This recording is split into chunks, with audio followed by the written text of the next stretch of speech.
खासदाराचं काम असतं आपल्या भागामध्ये मोठे केंद्रीय प्रकल्प आणणं.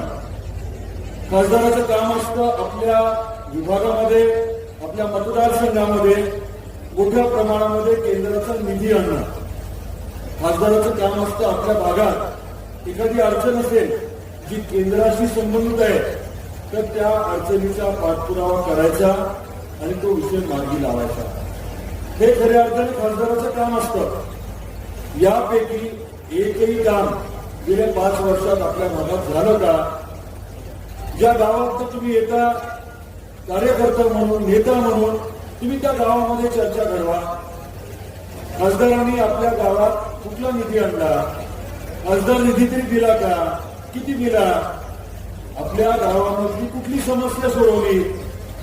जनहिताचं, लोकहिताचं